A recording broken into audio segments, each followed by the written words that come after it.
Buenas tardes.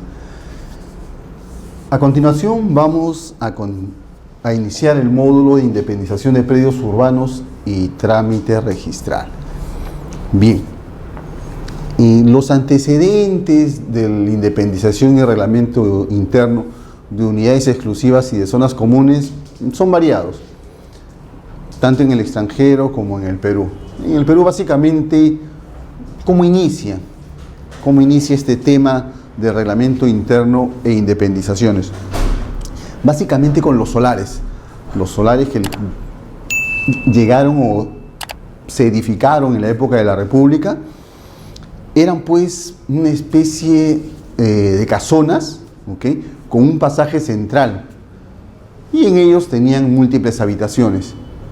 Pues bien, por allá por 1960, 1950, estas habitaciones se comenzaron a convertir en viviendas unifamiliares, ¿okay? Entonces, de todos estos solares que habían, que constituía una sola unidad, por así decirlo, comenzaron a crecer, y dentro de ella se comenzaron a llevar a cabo, o dentro de estas habitaciones, unidades exclusivas, por así decirlo, ¿okay? Bien, eso más o menos es el origen dentro de nuestra historia. Por supuesto, por 1960 más o menos surge una ley en la época del gobierno revolucionario de Juan Velasco Alvarado. Posteriormente, en el 78, si no mal no recuerdo, en el año 1978, se dicta el decreto legislativo 22.11.2, ¿okay?, que ya tiene un nombre propio y regula la ley de propiedad horizontal, ¿cierto? También no era muy específico, ¿okay?, era bastante genérica. Bien, ha transcurrido, como dicen, bastante agua bajo el puente. Posteriormente surgió la ley 27.157, que regulaba no solamente el tema de fábricas, sino también el tema de los regímenes de unidades exclusivas y unidades comunes, y también otros tipos de saneamiento, ¿okay? A la fecha llegamos a poder determinar que este tema se ha especializado tanto que tenemos una variedad de normas que ustedes realmente a veces no pueden imaginarse, y comenzamos a conocerlas cuando abordamos el tema, ya sea desde el punto de vista del usuario o ya sea desde el punto de vista del área registral, ¿no?, de los registros públicos. Y es ahí donde comenzamos nosotros a hurgar, y nos encontramos todo un conjunto de normas, ¿okay?, todo un conjunto de normas que regulan, por así decirlo o por mencionarlo. Tenemos, por ejemplo, de 1999, la ley 27.157, que inicialmente regulaba no solamente el tema de regímenes de unidades exclusivas y comunes, sino también regulaba el trámite municipal de declaratoria de fábrica, ¿ok? Posteriormente, en el 2008, todo este tema de declaratorias de fábricas, entendemos el proceso municipal, se separa de la ley 27.157 y se regula a través de la ley 29.090, ¿okay?, con su reglamento, el Decreto Supremo 008-2013-BC, ¿cierto? Ahí ya tenemos que va apareciendo una norma, otra norma adicional a la ley 27.157, cada una con su reglamento, ¿okay? Pues bien, no solamente tenemos estas dos normas de carácter sustantivo, por utilizar una denominación en estos momentos, también tenemos el reglamento de inscripciones de registro de predios, que en algunas ocasiones incluso regula también algunos temas sustantivos, como vamos a ver en el desarrollo de nuestras clases. Entonces, ya tenemos dos leyes, un reglamento de inscripciones de predios, todos que regulan el tema que vamos a desarrollar. Pero solamente estas normas se dan, no. También por ahí existe un tema respecto a los aires, y sale una directiva en el año 2008 que regula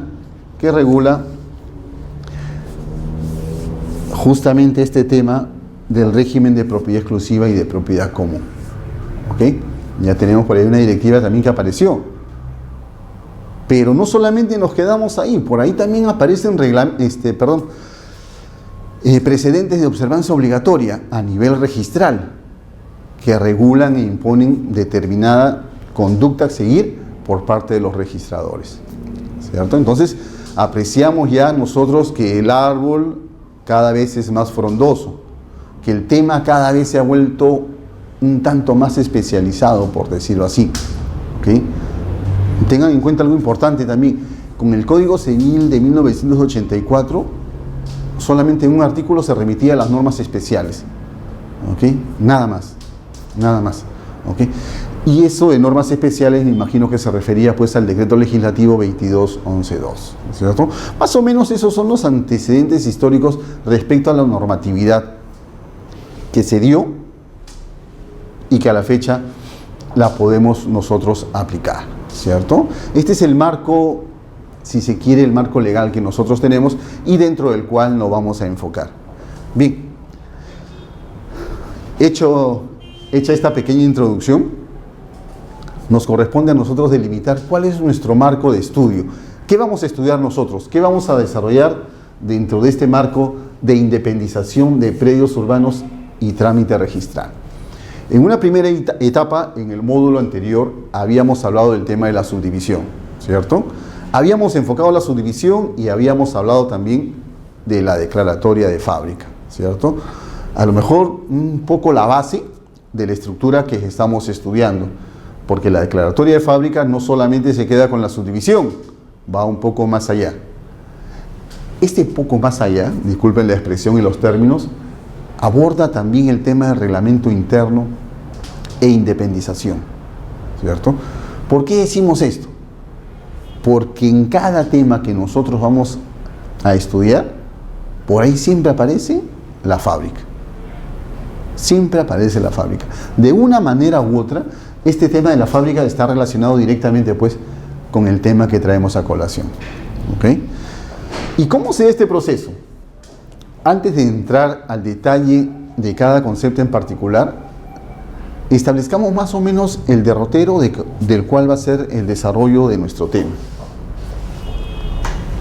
Nosotros decimos, bueno, en un primer momento tengo una edificación o pretendo realizar una obra,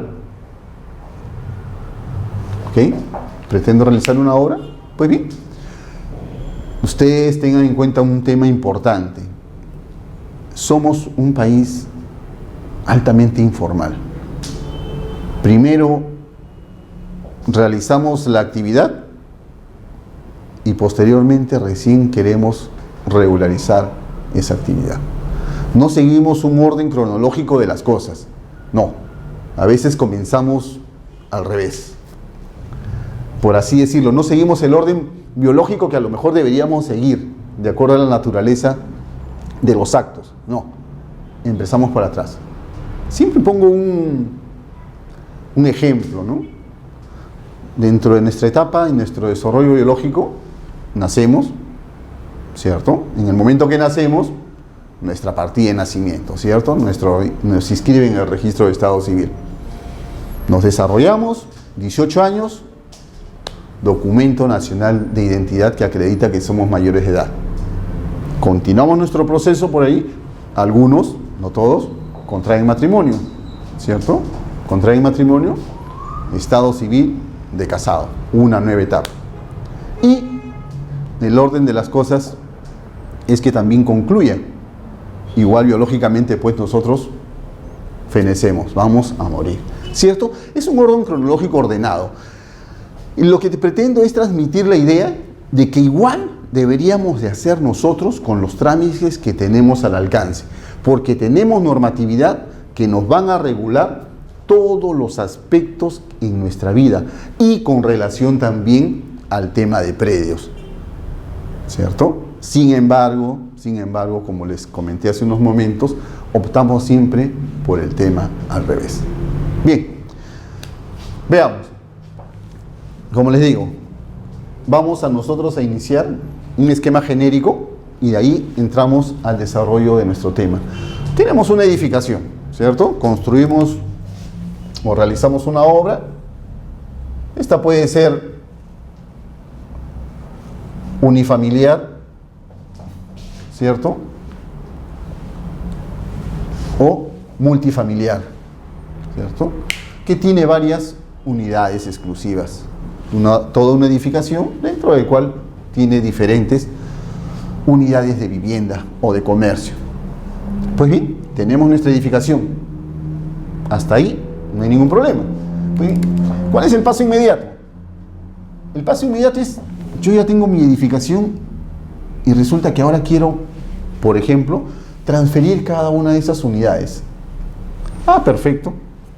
El paso inmediato será pues independizar cada una de esas unidades. ¿Ok? Independizar cada una de esas unidades. Entonces, ¿qué me dice la ley?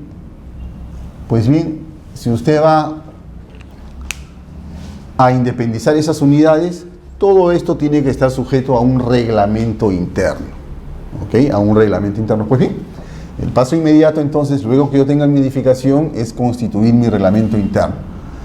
¿Qué regula este reglamento interno? Regula las unidades exclusivas y las áreas comunes. ¿Ok? Contiene también un estatuto, derechos y obligaciones de los propietarios o de los poseedores. ¿Ok? Regula también porcentajes de participación, etc. Lo vamos a ver más adelante, no se preocupe. Quiero ya hacer el derrotero únicamente de nuestra estructura del tema. Bien, tengo mi reglamento interno entonces y cada unidad exclusiva la independizo. ¿Ok? Hasta aquí ustedes pueden apreciar que el trazo es bastante simple y sencillo. El derrotero, edifico, constituyo mi reglamento interno y posteriormente pues independizo y hasta puedo transferir esas unidades inmobiliarias. Bastante simple y sencillo, ¿cierto? Construyo, establezco mi reglamento interno, realizo la independización y posteriormente puedo transferir esas unidades de vivienda.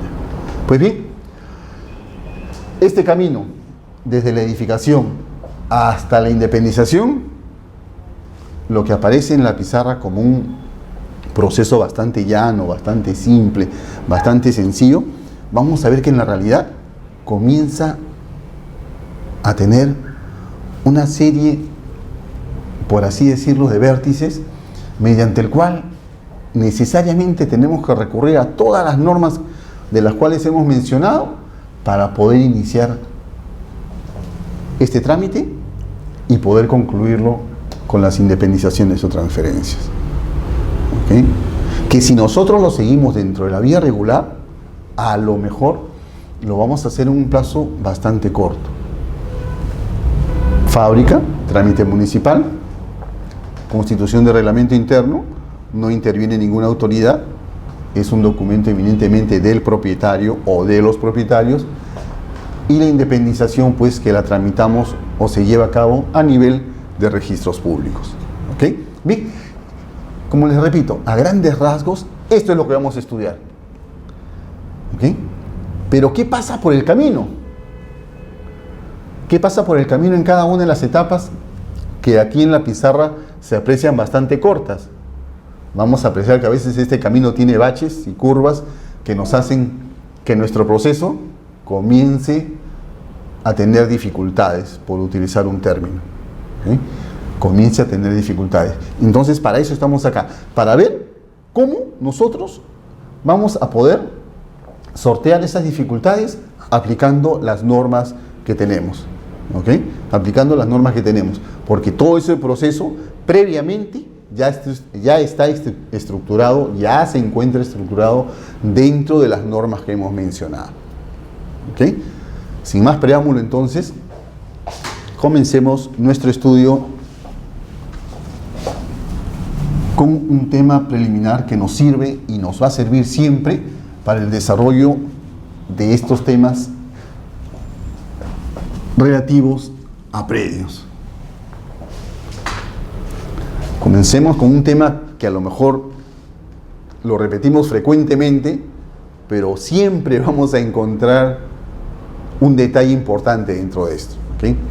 Normalmente cuando yo hablo de la fábrica me extiendo bastante desde el punto de vista registral y desde el punto de vista normativo. No tanto el tema técnico, porque eso ya lo desarrollan con un ingeniero, con un arquitecto que definitivamente es la persona idónea o el profesional idóneo para desarrollar estos temas, ¿ok? Entonces, vamos a hacer brevemente, mencionar el tema de la fábrica, y vamos a tener incidencia en él porque hay unas figuras no nuevas, pero sí que surge con la ley 29090. Bien, sin más preámbulos, pues, comencemos con nuestra declaratoria de fábrica, que siempre está presente. En cada desarrollo del módulo siempre la vamos a mencionar y siempre la vamos a tener presente porque es necesario siempre recurrir a ella. Decimos nosotros, una edificación, un concepto bastante simple, es el que nos indica en la presentación. Dice, es una obra de carácter permanente, cuyo destino es albergar al hombre en el desarrollo de sus actividades. Comprende las instalaciones fijas y complementarias adscritas a ella. ¿Ok? Bien, hasta ahí no hemos dicho nada nuevo. Un tema que ya conocemos. Aquí viene el detalle. Nosotros queremos darle un carácter legal a esta edificación. ¿Este carácter legal cuál es? Es la figura de la declaratoria de fábrica. ¿Y en qué consiste la declaratoria de fábrica? Es el reconocimiento legal de la existencia de cualquier tipo de obra. ¿Okay? Se realiza mediante una declaración del propietario que cumple con las formalidades y trámites establecidos por la ley. ¿Cierto? Entonces nosotros decimos, tenemos una edificación proyectada que quiero realizar. Perfecto. Recurro a la norma para saber cuál es ese trámite. No edifico primero, como estamos acostumbrados. Normalmente nosotros edificamos y después, ¿y ahora qué hago? No, es al revés. Primero me fijo en las normas legales que necesito para poder edificar, no al revés. No tengo un porcentaje de las estadísticas de la autoconstrucción o de las construcciones que se realizan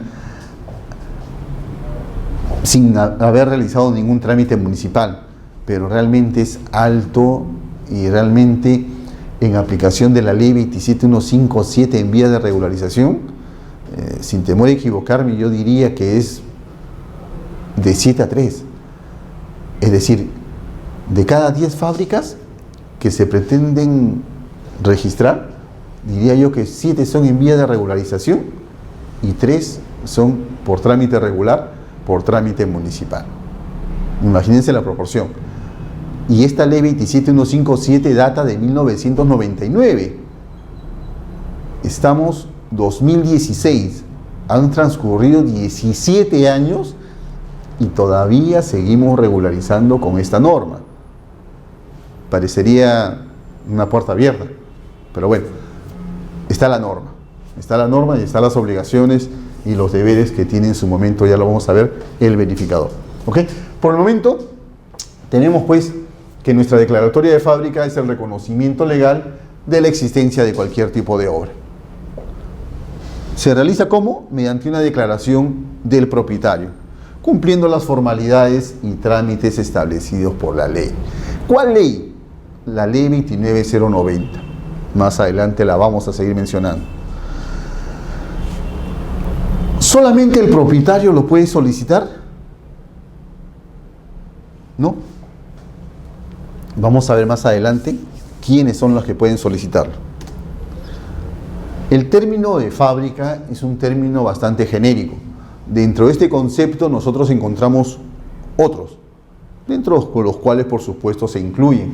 Así, podemos hacer referencia a una edificación nueva, ¿cierto? Una edificación nueva que se ejecuta sobre un terreno sin construir.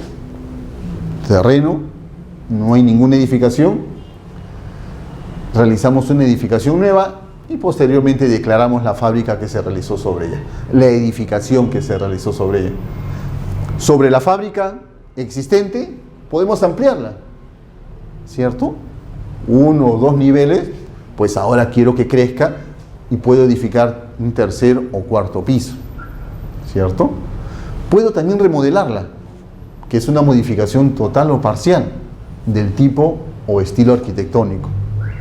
Supongamos que yo tengo, por así decirlo, una casa habitación, los parámetros me lo permiten, modifico, como estoy en un lugar privilegiado, en un lugar de uso comercial, de acuerdo a los certificados de parámetros, pues bien, voy a remodelar la edificación. Lo que antes era habitaciones con signo de depósitos, lo que antes era sala comedor, por ejemplo, puede ser una oficina, ¿cierto? O un local comercial, una tienda. Dependiendo de la magnitud del predio, puede hacer estacionamientos, ¿cierto? Una remodelación. Pero bueno, también podré demoler total o parcialmente esa edificación, ¿cierto? También puede hacerlo. Todos estos actos conllevan al término genérico de la declaratoria de fábrica. ¿Ok? Todos ellos. ¿Cuáles son los trámites que seguimos? El trámite, como les dije, regular. Me van a disculpar, aquí hay un pequeño error. Es 008. Disculpen. Es 008-2013. Bien. ¿El trámite regular cuál es? A través de la Ley 29090 y de su reglamento, el Decreto Supremo 008-2013. ¿Por qué trámite regular? Porque él establece las etapas del proceso de edificación. ¿Ok? Son dos etapas que las vamos a ver enseguida. Y en un segundo momento está la Ley 27157 con su reglamento, el Decreto Supremo 035-2006, ¿ok? que regulariza edificaciones. Vean la diferencia. Con la Ley 29090 determina el trámite municipal que se ha de seguir para ejecutar una obra. Por el contrario, con la Ley 27157 estamos regularizando una obra existente. ¿Las dos normas regulan lo mismo? No. ¿Ok? No. Son procedimientos completamente diferentes. El fin va a ser el mismo. ¿Ok? Vamos a ver en el desarrollo. Permítanme borrar para poder continuar con la siguiente diapositiva. Habíamos comentado, la Ley 29090 es el trámite municipal. Yo ya tengo mi terreno. ¿Qué es lo que quiero hacer ahora? Quiero edificarlo. Pues bien, ¿lo puedo edificar unilateralmente? La respuesta debería ser no, pero lamentablemente, como comentamos al inicio de esta pequeña exposición, sucede que primero construimos, ¿cierto? Y lamentablemente es nuestra realidad, porque a veces pues no tenemos el dinero suficiente como para poder ejecutar la obra integralmente. Construimos una sala comedor, nos surge el baño, construimos el baño, la cocina, un dormitorio, otro dormitorio, conforme se nos vayan dando el acceso económico como para poder hacerlo. Lamentablemente la realidad es bastante complicada, pero bueno, vayamos a nuestra realidad legal. Si nosotros queremos edificar o realizar una edificación, lo primero que tenemos que hacer es solicitar una autorización. ¿Cómo se materializa esta autorización? A través de una licencia. ¿Ok? A través de una licencia. ¿Para qué? Para comenzar la ejecución de esa obra. ¿Cuál es la segunda etapa? La segunda etapa es concluirla. ¿Ok? La segunda etapa es concluirla. Una vez que concluyo, se me va a otorgar la conformidad de obra y la declaratoria de edificación, ¿cierto? Son dos etapas bien diferenciadas. ¿Qué hago primero? Solicito la ejecución de una obra.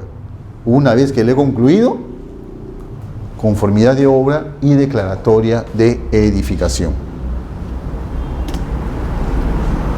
Un concepto breve de la licencia. ¿Qué es la licencia? Es un acto administrativo. ¿Okay? ¿Quién lo emite? La municipalidad. ¿Qué municipalidad? La municipalidad distrital donde se encuentra ubicado el predio. ¿Y cuál es el objetivo o el fin de esta licencia? autorizar la ejecución de una obra. Como es un tema genérico respecto al concepto de las licencias, y la ley 29090 regula no solamente edificaciones, sino también habilitaciones urbanas, nosotros decimos, autoriza la ejecución de una obra de habilitación urbana o de edificación, prevista en la ley. ¿En qué ley? En la ley 29090.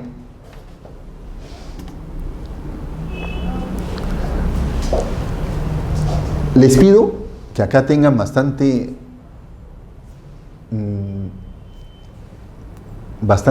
cuidado con esta parte y también de los plazos. ¿Por qué? Porque esto nos va a servir bastante cuando vemos el tema de prefábrica. ¿Ok? De prefábrica, que es un tema bastante interesante. Decimos nosotros, ¿cuáles son las características de la licencia? Pues bien, la licencia se otorga de acuerdo a los planos y especificaciones técnicas. Tiene un lapso de tiempo determinado. ¿Ok? Tiene una vigencia de 36 meses. ¿Puede ser prorrogable? Sí, por 36 meses más. Pero esta prórroga la debemos de solicitar dentro de los 30 días calendarios anteriores a su vencimiento. Y debe ser otorgada por la municipalidad dentro de los 3 días hábiles de presentada. Punto importante, dice. Para los casos de edificación, se debe acreditar que el predio cuenta por lo menos con el correspondiente proyecto de habilitación urbana. ¿Ok?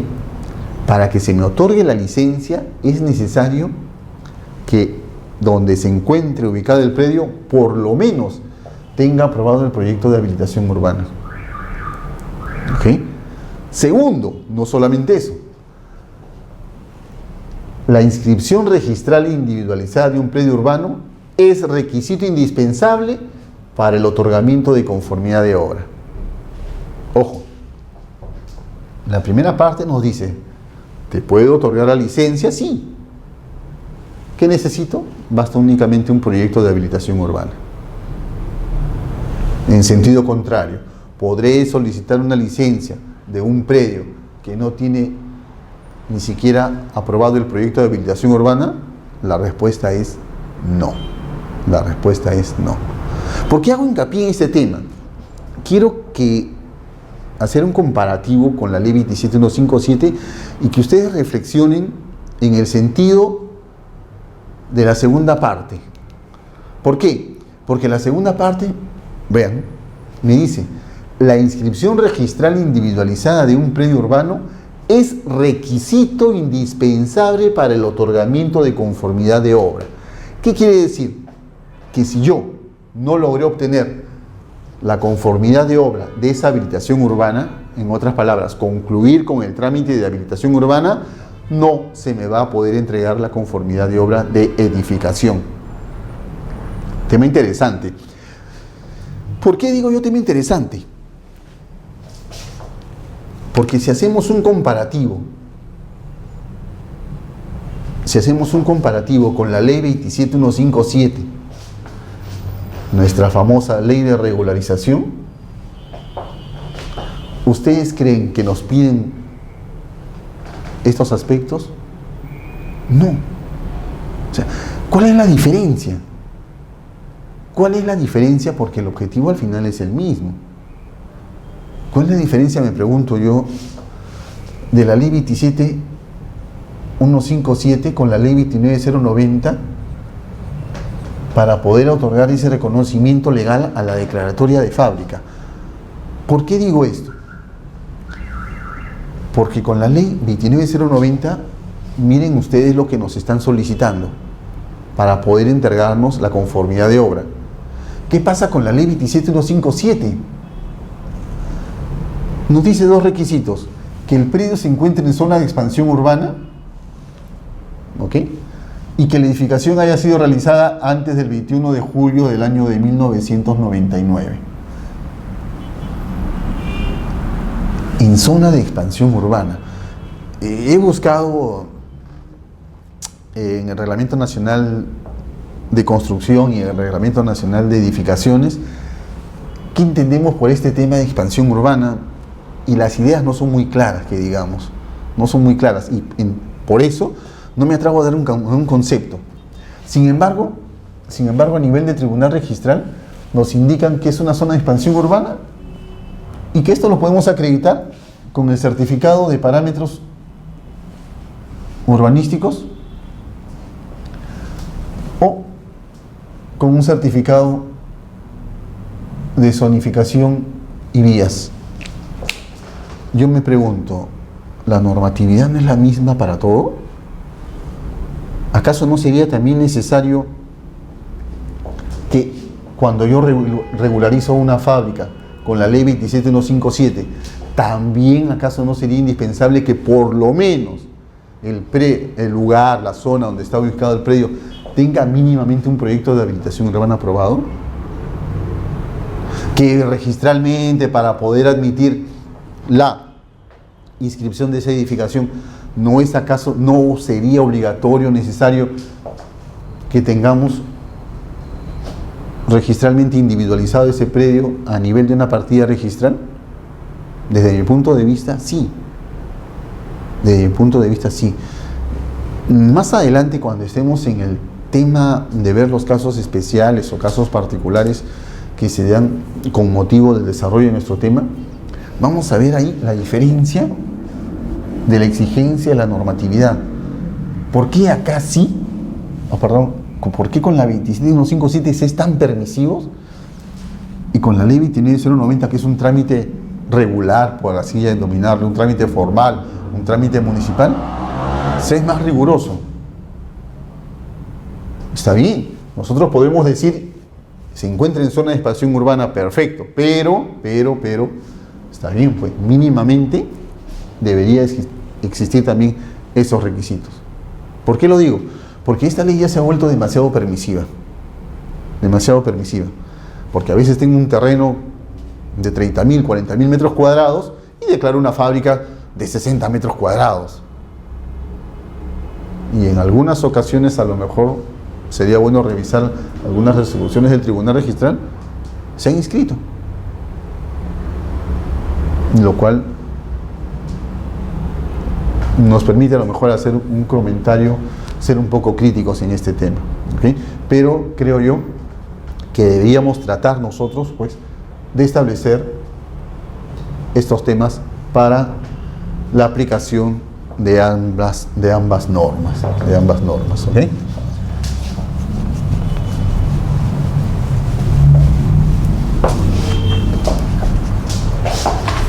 Bien, como quiera, por el momento nos quedamos con la idea.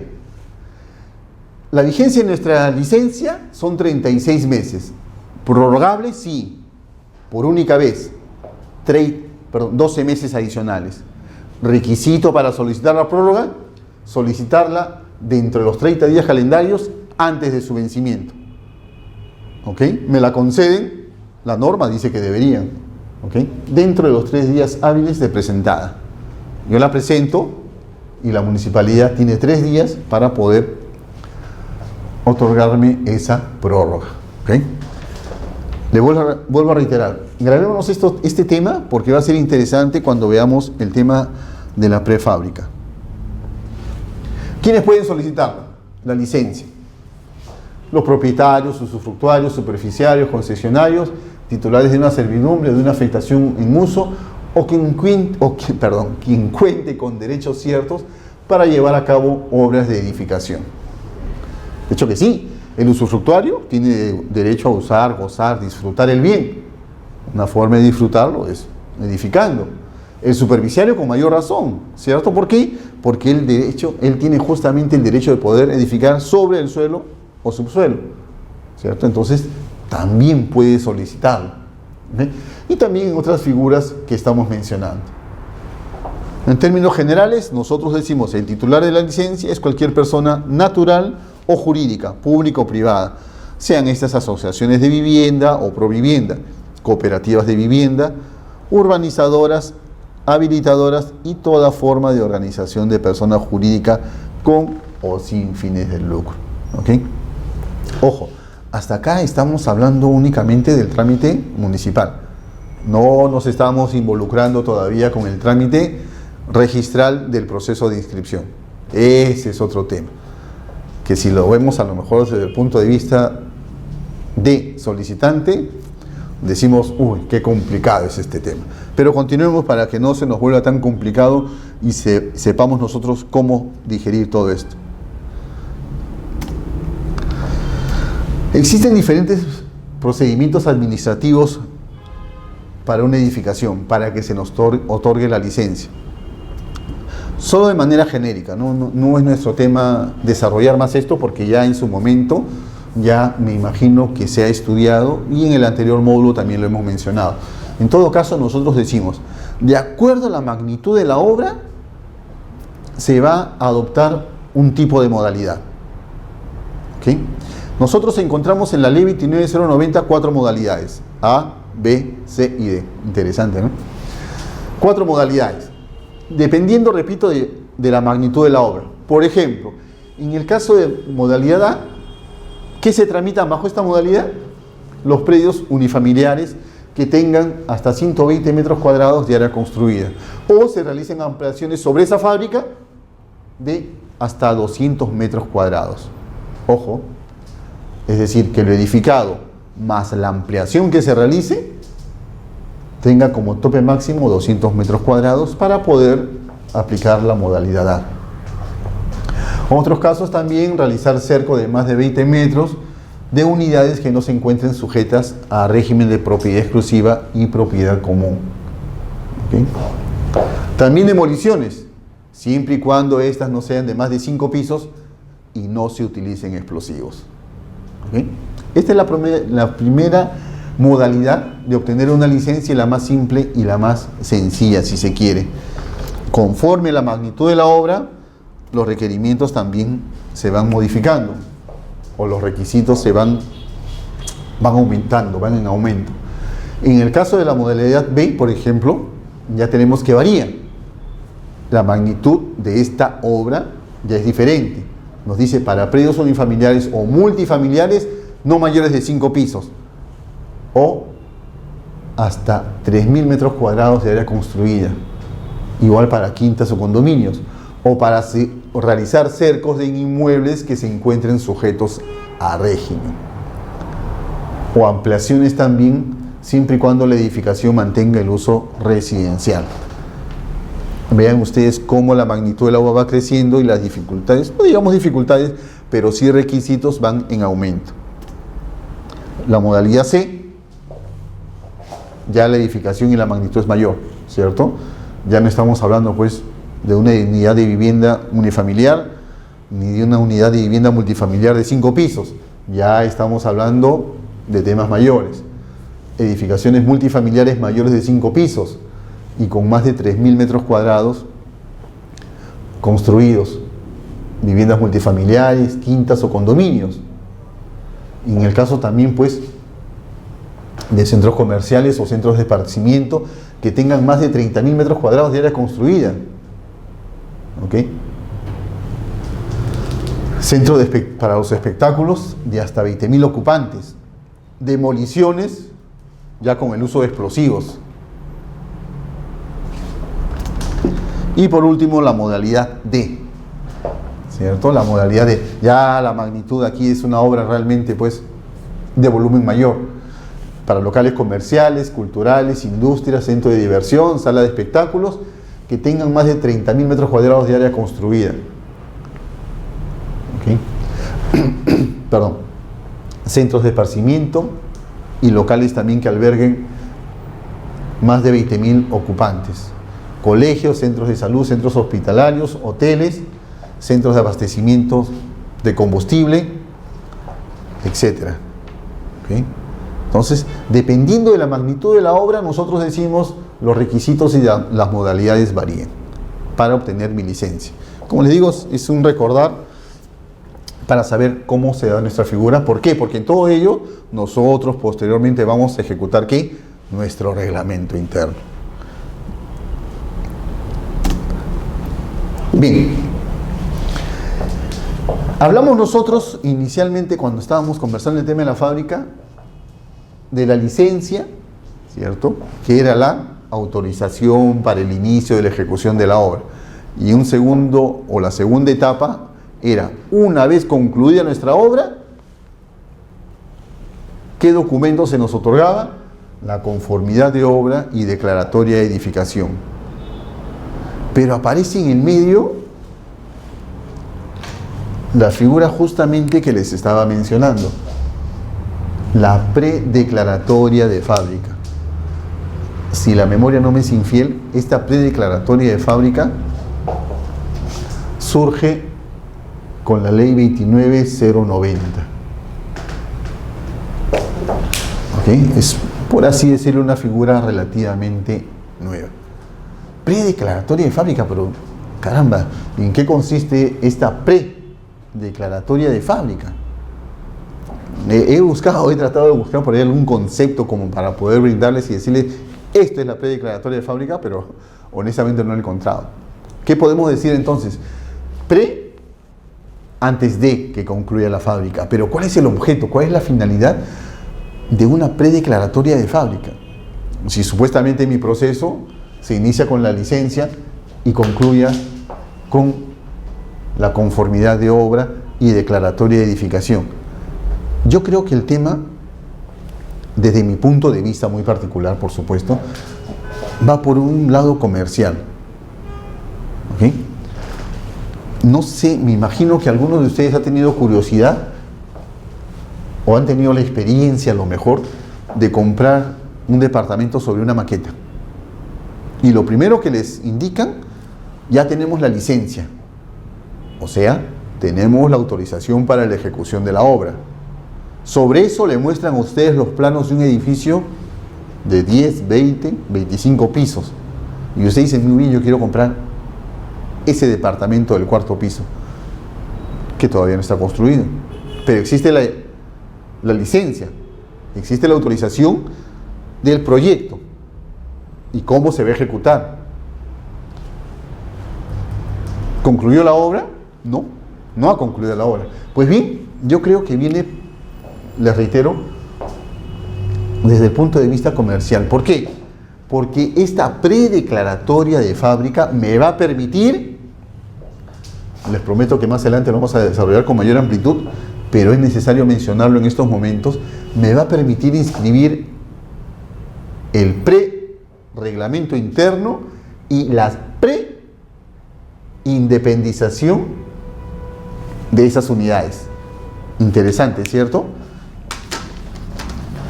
Tengo mi proyecto, tengo mi plano y puedo ya ofertar.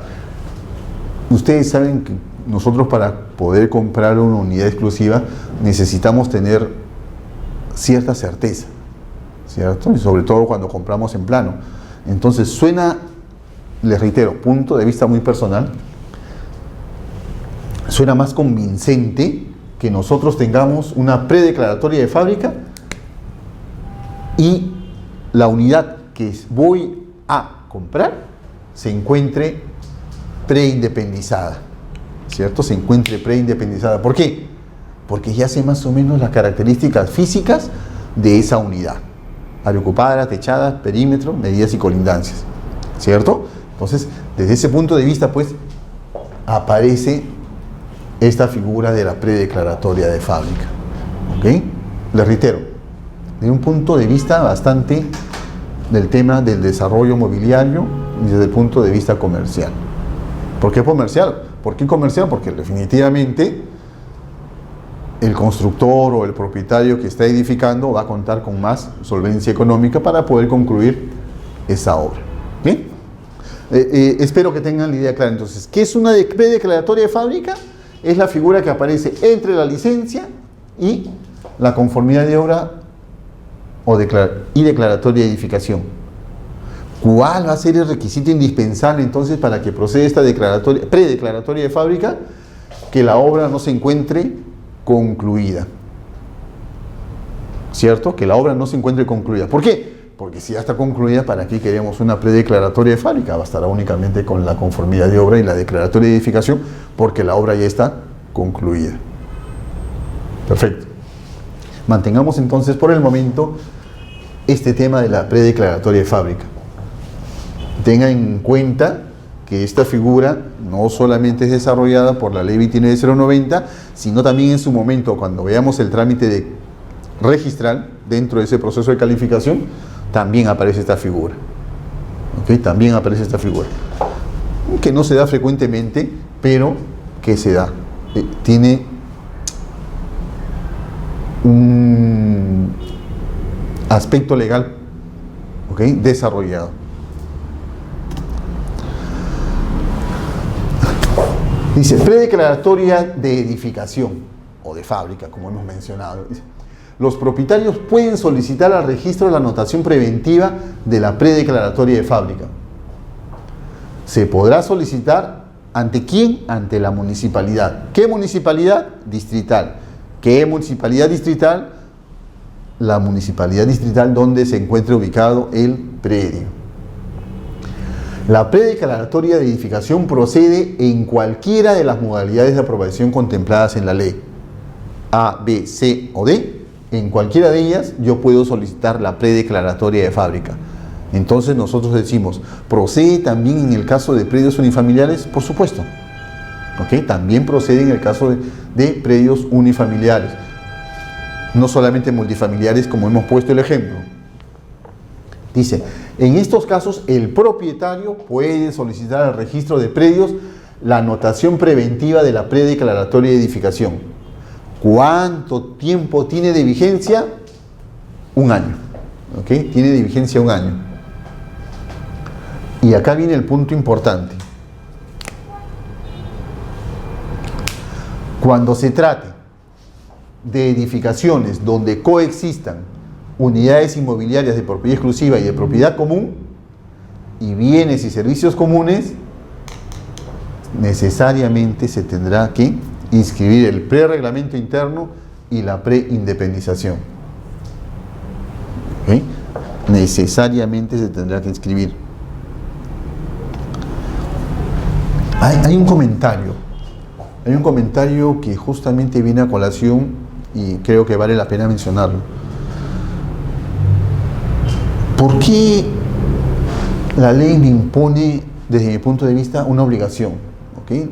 La ley 29090 me dice, se deberá conjuntamente, si mal no recuerdo, se deberá conjuntamente con la predeclaratoria de fábrica inscribir el prereglamento interno y la preindependización cuando se trate de edificaciones donde coexistan unidades inmobiliarias de propiedad exclusiva y de propiedad común.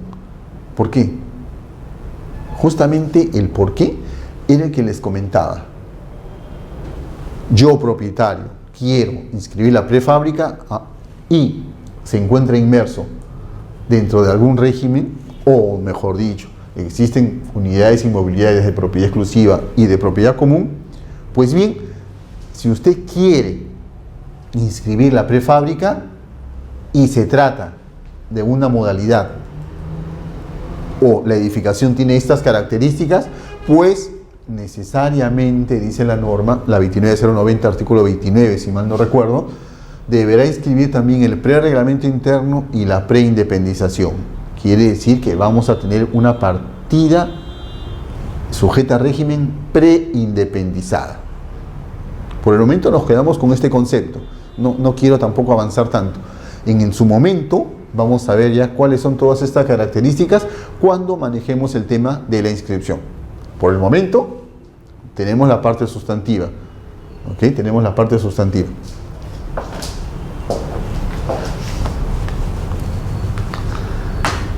Ven que es interesante a lo mejor incidir en algunos temas que estamos desarrollando, porque nos van a servir cuando entremos al tema ya de reglamento interno e independización y prereglamento interno y preindependizaciones.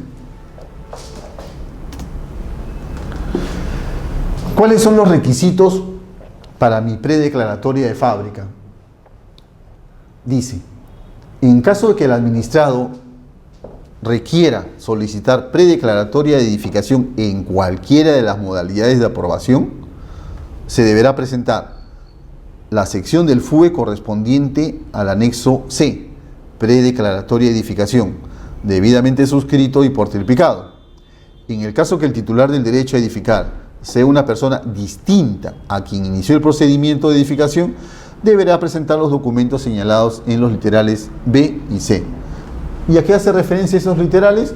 A que en el caso de que ese predio haya sido transferido o sea otro el propietario, pues él puede continuar con el desarrollo de este proceso.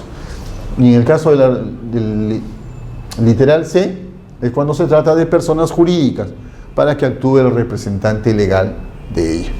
¿Okay? Entonces, por ahí no se asusten cuando veamos estos temas, ¿cierto? Hace referencia únicamente a la continuación del proceso por parte, por así decirlo, del nuevo propietario, o acreditar la representación legal de la persona jurídica que está interviniendo. Como siempre, copia el comprobante por la tasa municipal respectiva y copia de los planos de ubicación y localización de la especialidad de arquitectura de la licencia, ¿ok? No son nuevos planos, son los planos con los cuales me autorizaron la licencia. Esos planos son los que yo tengo que adjuntar, ¿ok? Procedimiento. ¿Cuál es el procedimiento que se debe seguir para obtener la predeclaratoria de fábrica? Un poco extenso, pero a veces es necesario. Los documentos que son presentados a la unidad de recepción documental de bien del funcionario a cargo, proceder conforme a lo establecido en el artículo 48. ¿Qué? La función de una mesa de partes. Verificar que se cumpla con todos los requisitos que establece la norma. De estar conformes, se sellan y se firman cada uno de los documentos presentados. El cargo del administrado está conformado por 2 juegos del FUE y 2 juegos de documentación técnica, del cual se entrega en el mismo acto de presentación. Acá viene lo importante. La dependencia municipal en un plazo no mayor de 5 días,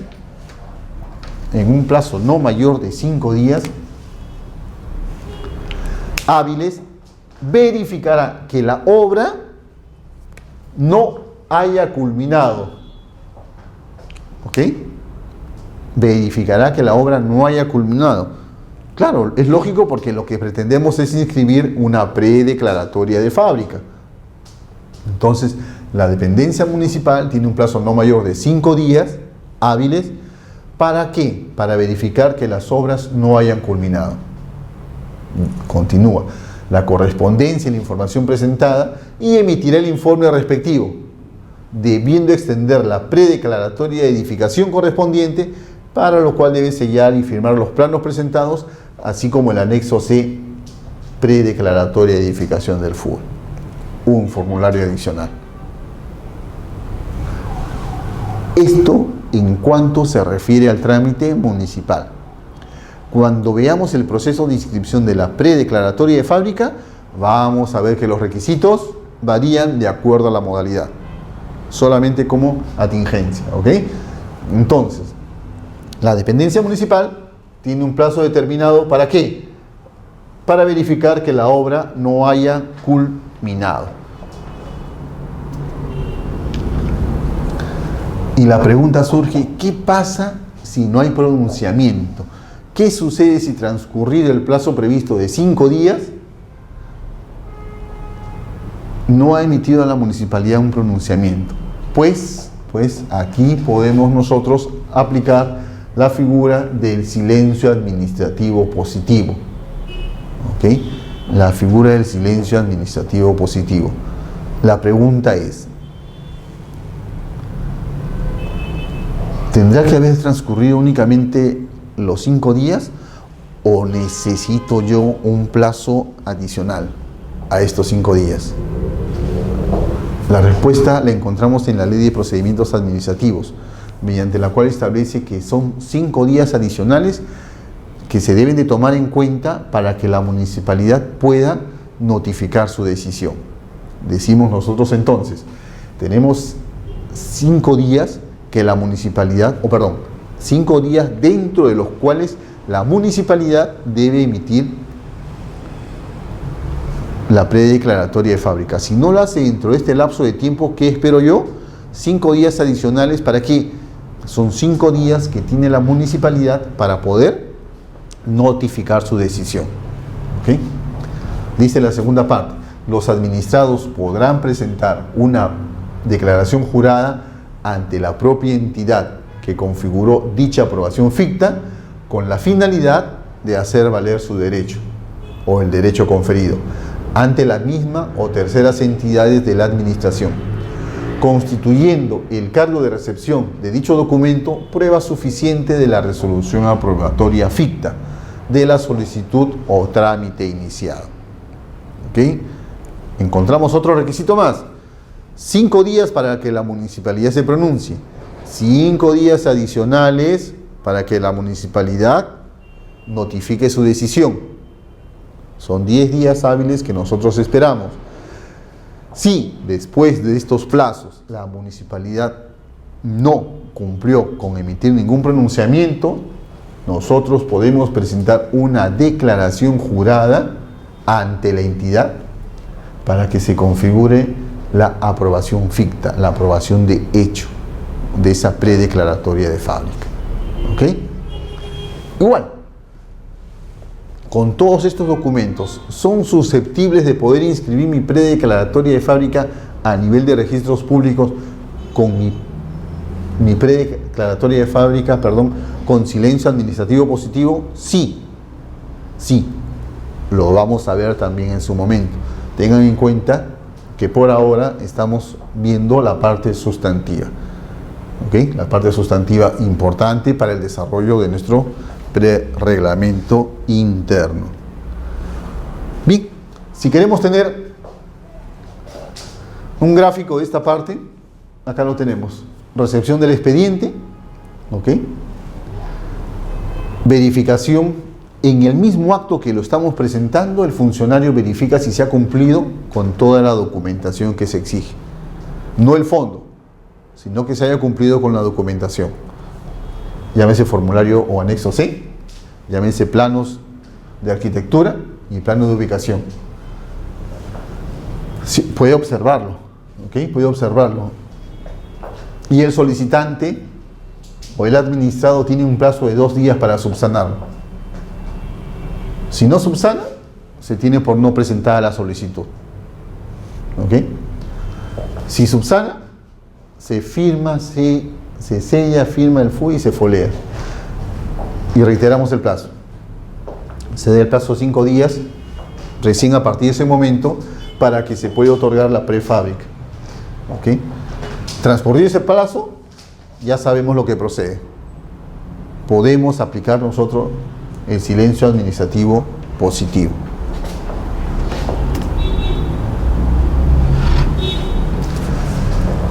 Como quiera que iniciamos nosotros la ejecución de la obra a partir de una licencia de edificación, y se supone que esta licencia de edificación me la dan para que yo ejecute esa obra de acuerdo a los parámetros preestablecidos, no es lo que yo quiero, sino tengo que cumplir con los parámetros que establece la municipalidad, ¿cierto? Cuando yo realizo una edificación, me ajusto ¿qué?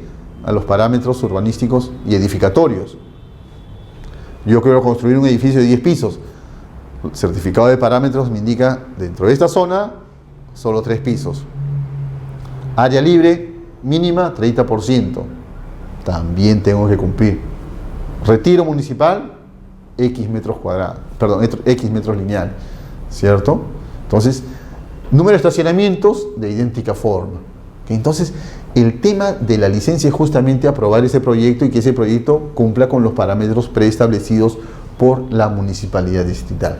Bien, me autorizaron, ejecuté la obra. ¿Cuál es el paso inmediato? La conformidad de obra y declaratoria de edificación. Dice, concluidas las obras de edificación sin ninguna variación respecto de los planos correspondientes a la licencia otorgada y para cualquiera de las modalidades de aprobación establecidas, el administrado debe solicitar a la municipalidad correspondiente la conformidad de obra y la declaratoria de edificación sin variaciones. ¿Cierto? En otras palabras, esto se traduce en el FUE, conformidad de obra y declaratoria de edificación. La primera parte o la primera etapa, documentalmente hablando, es FUE licencia. Concluida la obra, ¿qué es lo que nos entrega la municipalidad? La presentación visada y sellada y autorizada por el funcionario correspondiente, denominada FUE Conformidad de Obra y Declaratoria de Edificación. ¿Y en qué consiste? En un formulario donde interviene la autoridad municipal, el propietario y el profesional responsable. ¿Qué documentos se anexan? El plano de ubicación, el cuadro comparativo de áreas y el plano de distribución o arquitectura, que es la distribución de ambientes. ¿Cierto? Documentos que nos van a servir ¿para qué? Para el proceso de inscripción a nivel de registros públicos. ¿Queremos ver un plano de ubicación? Acá lo tenemos. ¿Qué es lo importante de él? Desde el punto de vista de calificación para efectos del reglamento interno e independización, nuestro cuadro de áreas. El cuadro de áreas techadas. ¿Qué datos van acá? El área techada por cada nivel, por cada piso, y el área libre. Técnicamente está compuesto también pues por la ubicación del predio, perímetro, colindancias y el cuadro comparativo del proyecto versus el cuadro que se exige para la edificación respecto al certificado de parámetros. ¿Okay? Incido, desde el punto de vista del cual nosotros estamos desarrollando nuestro reglamento interno e independización, este cuadro nos va a servir bastante. En base a este cuadro de áreas techadas es que vamos a continuar con la independización y reglamento interno. Solamente para conocer el detalle. Y tenemos también nuestro plano de distribución o arquitectura, donde se indican pues los ambientes que conforman la unidad. Si son 2, 3, 4 o 5 niveles, se deberá indicar también o graficar todos y cada uno de esos niveles. Veamos rápidamente porque ya nos está quedando el tiempo algo corto. Bien, el tema de silencio ya lo hemos visto, ¿cierto? Si queremos dar un concepto, decimos el silencio en sí no significa nada, ¿cierto? No es algo afirmativo ni algo negativo, simple y llanamente no significa nada, salvo que legalmente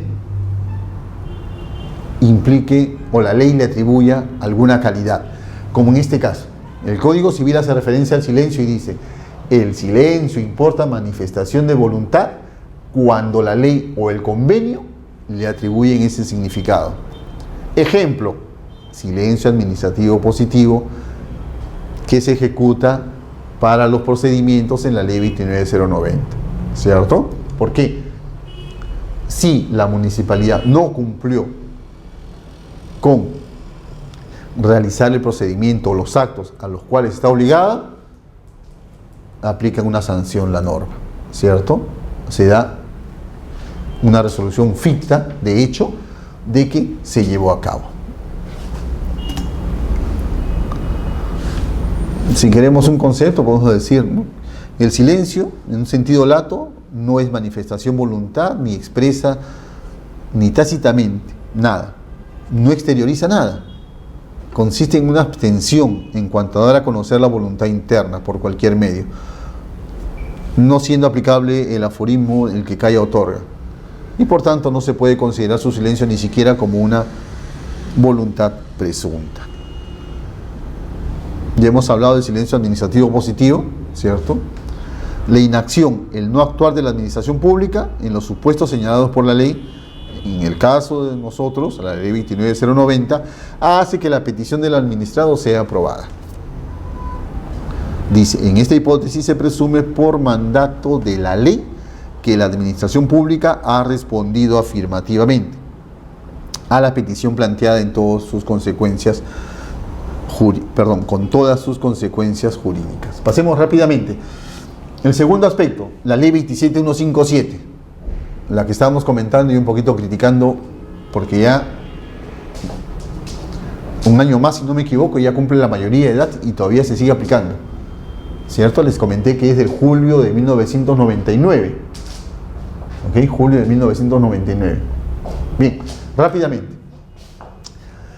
Esta ley 25157 tiene una serie de soluciones. Regulariza y sanea.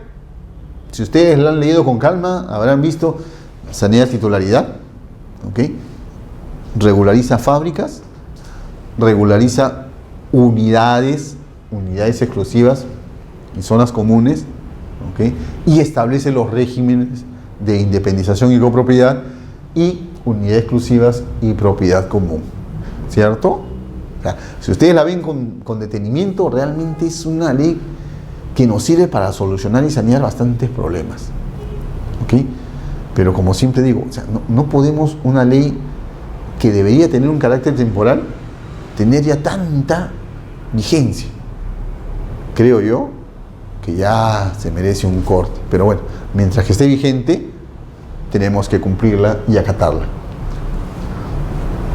Dice, la presente ley norma el trámite de regularización de las edificaciones desde el punto de vista que nos interesa, construidas o demolidas antes del 21 de julio del 99, sin contar con la respectiva licencia y o conformidad de obra, o que carezcan en su caso de declaratoria de fábrica.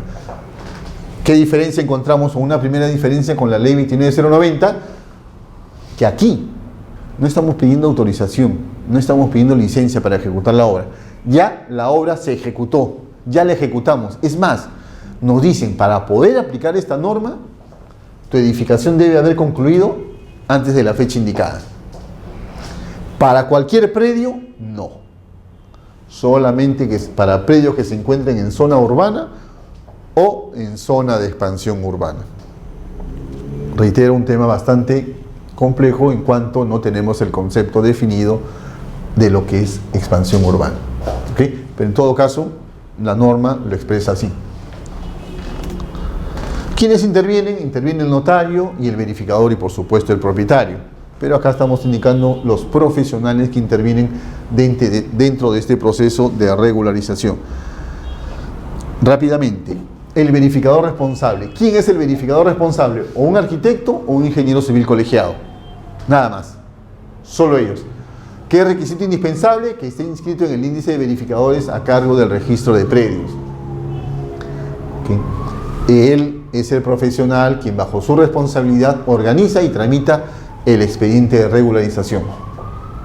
Constata la existencia y características físicas de la edificación y el cumplimiento de las normas y parámetros urbanísticos y edificatorios. Y confirma que los planos que se adjuntan al expediente corresponden a la realidad física. ¿Qué es entonces lo que hace él? Prácticamente una declaración jurada de lo que percibe. ¿Ok? Aquí no interviene ningún funcionario municipal, no es un trámite municipal, es un proceso de regularización. ¿Qué estamos regularizando? La fábrica que se realizó, la edificación que se realizó. ¿Qué características debe tener este verificador responsable? En el ámbito de su inscripción en el índice de verificadores, que su inscripción tiene un lapso de tiempo determinado, 2 años. ¿Ok? 2 años. Solamente pues entonces puede intervenir en procesos cuando esté vigente su inscripción. De acuerdo al reglamento del índice de verificadores, puede inscribirse en él los arquitectos, ingenieros civiles, ingenieros agrónomos, ingenieros agrícolas e ingenieros geógrafos. Pero tengan en cuenta algo importante. Como hemos mencionado, si bien es cierto, pueden inscribirse todos estos profesionales en el índice de verificadores, no es menos cierto que para los efectos de regularización de la ley 27157, solo pueden participar los arquitectos e ingenieros civiles. Solo supongamos que intervengan en el proceso de regularización alguno de estos profesionales, la consecuencia será, cuando se presente una solicitud de inscripción ante los registros públicos, que esa solicitud sea tachada, ¿cierto? No va a tener acogida registral si lo suscriben otros profesionales fuera de los arquitectos o ingenieros civiles. ¿Tiene un ámbito geográfico? Sí, sí tiene un ámbito geográfico. Recuerden, yo me inscribo en la zona registral 9 o 10, solamente en esas puedo ejercer las funciones. ¿Ok? Solamente en ellas puedo ejercer mis funciones. ¿Existen abstenciones? También. Yo no puedo actuar como verificador cuando la edificación que solicito regularizar es de mi propiedad. O hasta segundo grado de consanguinidad o segundo grado de afinidad. ¿Ok? Entonces tampoco podré yo intervenir en un proceso de regularización cuando la propietaria del predio que se va a regularizar la edificación es mi cónyuge. ¿Ok? Segundo de afinidad y segundo de consanguinidad, recuerden. Igual, ¿qué sucede si a pesar de esto interviene el verificador? El título no tendrá acogida registral y la consecuencia lógica es que se tache. En cuanto al primer caso, si el verificador que interviene es propietario e interviene en el proceso de regularización, es fácil percibirlo, ¿cierto? A lo mejor el tema va un poco más allá cuando se trata de segundo grado de consanguinidad o de afinidad, y el tema es un tanto más complicado, pero en todo caso es él, el verificador, quien debe de abstenerse ante esas situaciones. ¿Se pueden presentar casos? Definitivamente que sí, como les menciono, en cuyo caso en cuya situación este tema no va a tener acogida registral. Requisitos para el expediente. El FOR, ¿cierto? Que es un formulario aprobado por la SUNAR y constituye título cuando está debidamente llenado, firmado y acompañado de la documentación que sustente el derecho, acto o contrato que se desea registrar. ¿Qué documentos anexamos al FOR? Al igual que el FUE, también tenemos que presentar pues nuestro plano de ubicación o localización, los planos de arquitectura o planos también llamados de distribución, un informe técnico de verificación y certificado de parámetros urbanísticos y edificatorios. ¿Okay? Son los documentos que se anexan al FOR.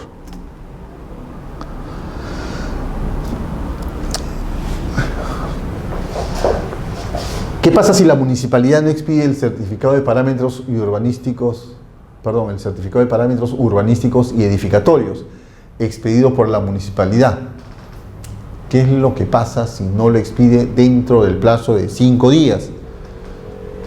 No hay ningún problema, se podrá solicitar igual la inscripción previo también proceso de silencio administrativo positivo, que cumplidos los plazos, la municipalidad no otorgó dicho documento. ¿Ok? No otorgó dicho documento. Acá tenemos pues los documentos que se adjuntan al FOR. Bien.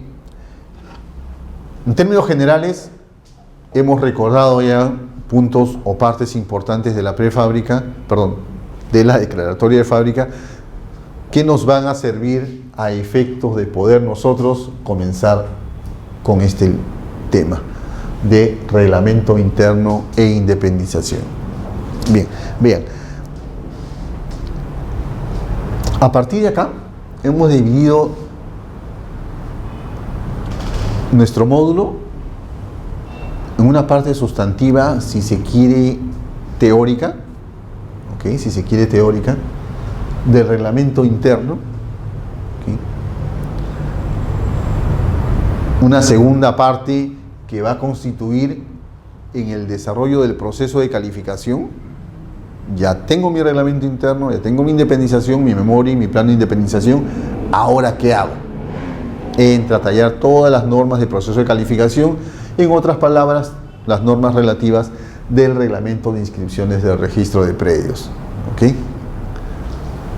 Otra etapa es en la cual a lo mejor es un poco más dinámica, en la cual vamos a ver los casos particulares que se nos pueden dar en este proceso, ¿cierto?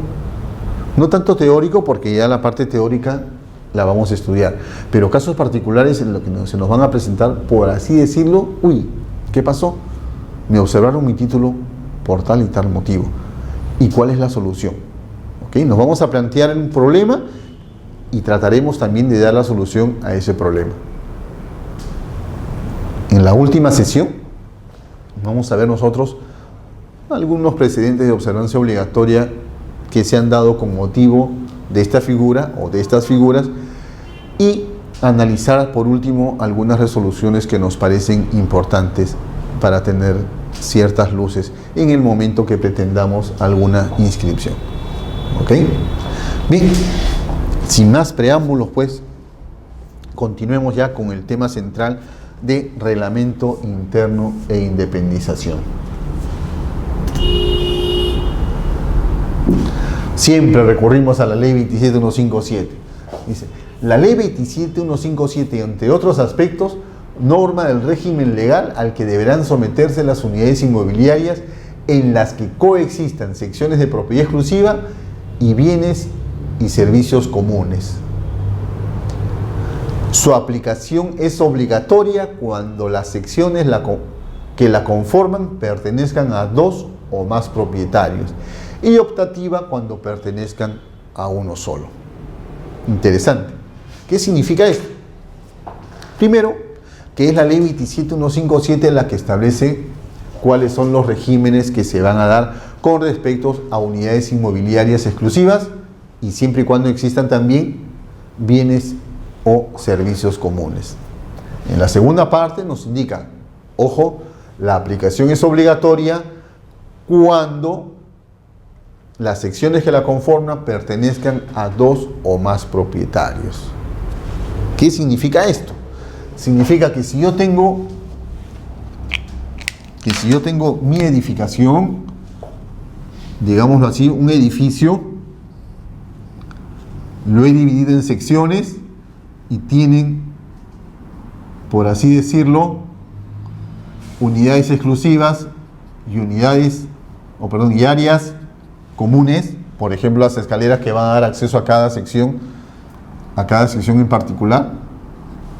Supongamos que es un edificio que tiene 4 unidades exclusivas y tenemos las escaleras como áreas comunes, ¿cierto? ¿Qué me dice la norma? La norma me dice, si es que esta edificación le pertenece al mismo propietario, es facultativo que él otorgue el reglamento interno y realice la independización de las unidades, ¿cierto?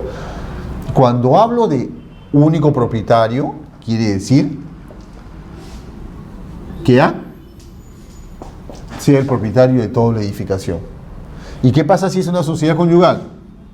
Si es una sociedad conyugal, igual, hay un único propietario, ¿cierto? Esa sociedad conyugal.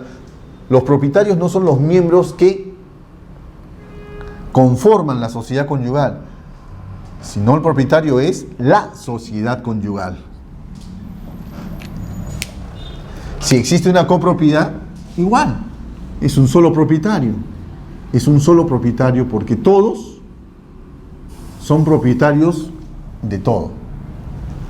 A lo mejor cada uno tiene su porcentaje de acciones y derechos, pero estamos hablando también de un solo propietario. No hay pluralidad de propietarios aquí. Ojo, tengamos en cuenta este punto. No hay pluralidad de propietarios. ¿Qué debemos entender por esta segunda parte? En esta segunda parte nos dice: su aplicación es obligatoria cuando las secciones que la conforman pertenezcan a dos o más propietarios. Está hablando de las secciones que la conforman. Quiere decir esto, que de la sección 1, el propietario es A. De la sección 2, el propietario es B. De la sección 3, el propietario es C. Y de la sección 4, el propietario es D. Aquí podemos hablar de pluralidad de propietarios. Existe un propietario o un titular exclusivo de cada unidad o de cada sección. ¿Ok? A diferencia de lo que comentábamos del tema de copropietarios o el tema de la titularidad respecto a la sociedad conyugal. A tener entonces en claro este pequeño punto de vista que nos va a ayudar en el desarrollo de este tema.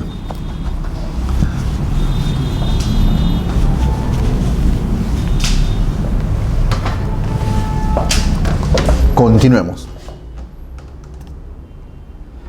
¿Cuáles son las unidades inmobiliarias que regula esta ley 27157 en su parte pertinente?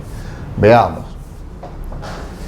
Dice, las unidades que comprenden bienes de propiedad exclusiva y de propiedad común reguladas en el presente reglamento son edificios de departamentos de uso residencial, comercial, industrial o mixto, quintas, casas en copropiedad, centros y galerías comerciales o campos feriales y otras unidades con bienes comunes, ¿cierto? En el último punto deja abierto un camino, no es un número cerrado, no es un número cerrado, podemos nosotros aquí encajar pues diferentes unidades inmobiliarias. ¿Cuál es la idea? De que esas también tengan bienes comunes, ¿Y cuáles son los regímenes, perdón, ya estoy hablando ya mal, cuáles son los regímenes que podemos adoptar? Dos regula esta norma: el régimen de independización y copropiedad y el régimen de propiedad exclusiva y propiedad común, llamado en doctrina propiedad horizontal. A lo mejor mal llamado, pero es un nombre con el cual se ha quedado, ¿no? Propiedad horizontal porque se establece en planos horizontales, ¿cierto? Se establece en planos horizontales.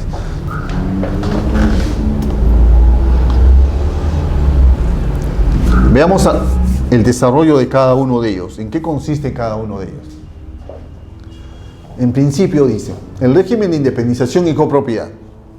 El régimen de independización y copropiedad supone la existencia de unidades inmobiliarias de propiedad exclusiva, susceptibles de ser independizadas, y bienes de uso común, sujetas a régimen de copropiedad, regulado en el Código Civil. Las unidades inmobiliarias de propiedad exclusiva comprenden necesariamente el terreno que ocupa cada una. Comprenden necesariamente el terreno que ocupa cada una de ellas.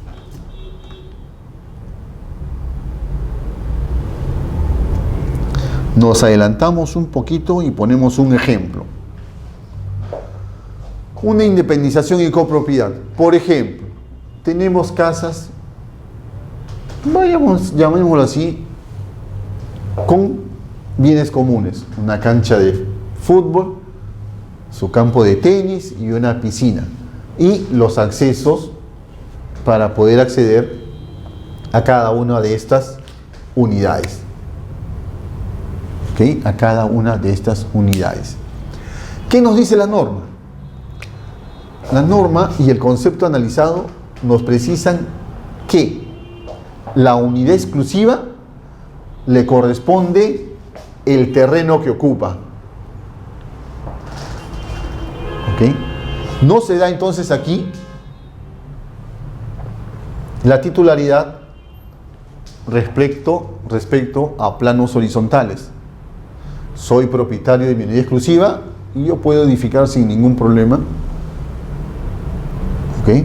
Puedo edificar sin ningún problema, hasta por supuesto donde las normas legales me lo permitan, o las normas de la materia me lo permitan, ¿cierto? Cada una de estas unidades independizadas le corresponde el terreno que ocupa. Entonces, ¿cuál es la característica de esta o de este régimen? Es que nosotros o cada propietario,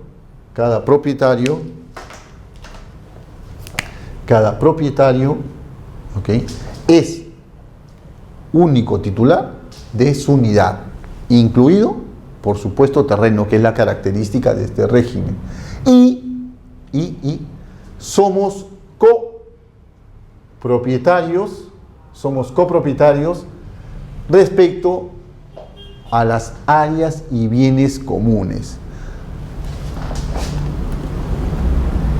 Somos copropietarios y nos dice que esas áreas de uso común o bienes de uso común se encuentran regulados de acuerdo al régimen de copropiedad del Código Civil. Interesante, ¿no? Oiga, pero si tenemos nosotros un régimen que está regulado por la ley 27157 y esta nos dice, perfecto, permítanme regresar nuevamente al cuadro, nos dice, perfecto, usted es propietario de su unidad exclusiva y con relación a lo demás aplicamos Código Civil.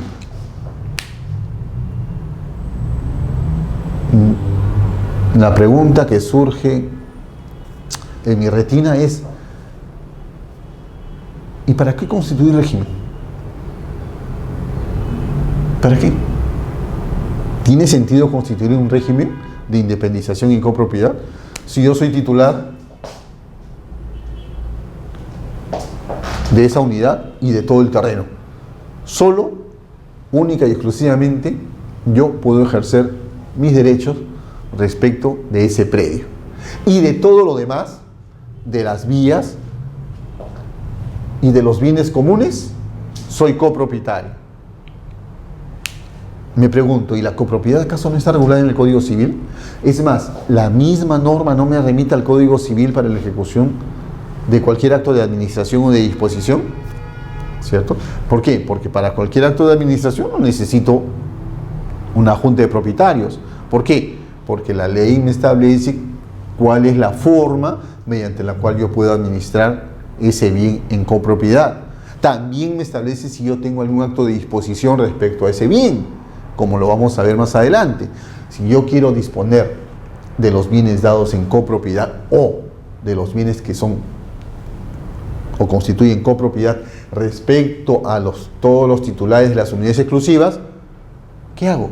Aplico el Código Civil. Si quiero disponer, tendré que necesitar la aprobación unánime, el acuerdo unánime de todos los propietarios. Eso ya me lo dice el Código Civil. Y para los actos de administración, pues la mayoría, ¿cierto? Una mayoría absoluta. Entonces, disculpen, pero yo me pregunto a cada momento, ¿para qué aplicar un régimen? ¿Para qué aplicar un régimen? Si yo tengo definido ya qué normas voy a aplicar para los efectos de los bienes que están en copropiedad, ¿cierto? Y las normas son las que establece el Código Civil. Tan es así que si ustedes revisan la ley 27157 y su reglamento, el decreto supremo 035-2006-vivienda, van a ver que solamente es el concepto, nada más, solo el concepto del régimen de independización y copropiedad, ¿ok? Solo el concepto, no nos dice más nada. A lo mejor se me ha pasado por ahí algún dato, pero sin temor a equivocarme les puedo indicar que solamente establece ese concepto, ¿ok? Le reitero, un poco haciendo una crítica a este tema, a este régimen, desde mi punto de vista, pues no tiene mayor finalidad o utilidad práctica. No la tiene. ¿Por qué? ¿Para qué establecer un reglamento interno en una junta de propietarios si yo tengo mi Código Civil con el cual yo puedo ejecutar todo esto? Apliquemos las normas simplemente de régimen de propiedad exclusiva y de propiedad común, un solo régimen. ¿Para qué complicarnos la vida con otro régimen más? Con un solo régimen se puede manejar esta figura sin ningún tipo de problema, ¿cierto? Con un solo, bastaba únicamente, desde mi punto de vista, vuelvo a incidir en esto, bastaba únicamente un solo régimen. Ley de propiedad horizontal. Bueno, algunos le ponen diferentes nombres, ¿no? Propiedad cúbica, que tiene un poco más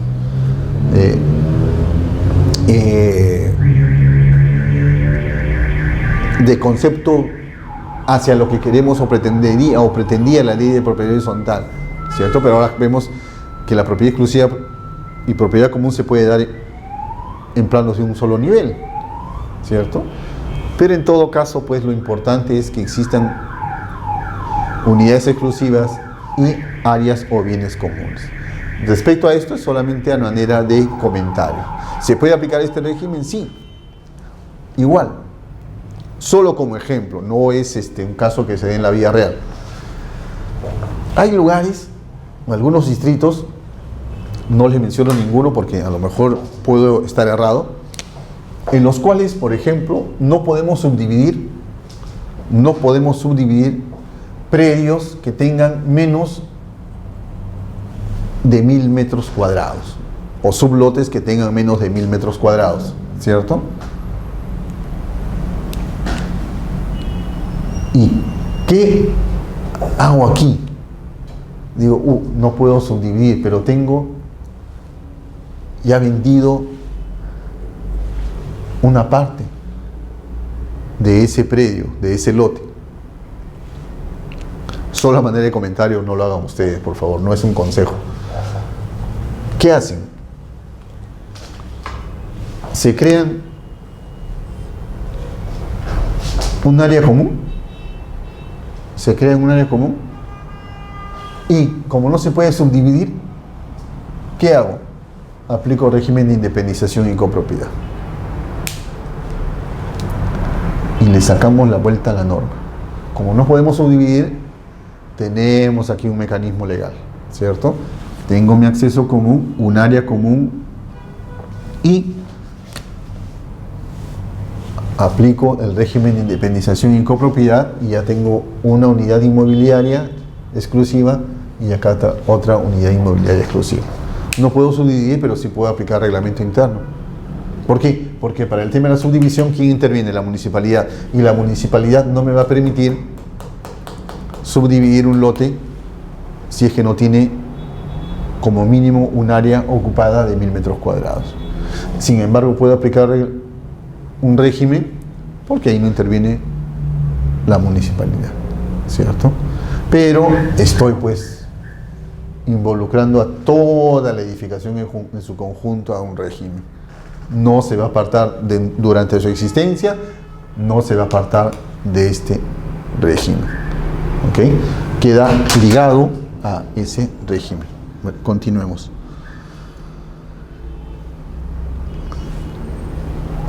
Bien, y podemos optar por este régimen de independización y copropiedad si, ¿en qué casos? La ley lo señala todavía, ¿no?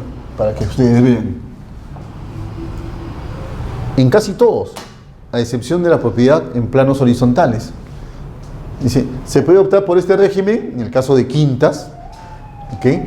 Casas en copropiedad, galerías y centros comerciales o campos feriales y otras unidades inmobiliarias con bienes comunes. Quintas, ¿cierto? Donde el terreno le corresponde a cada unidad exclusiva.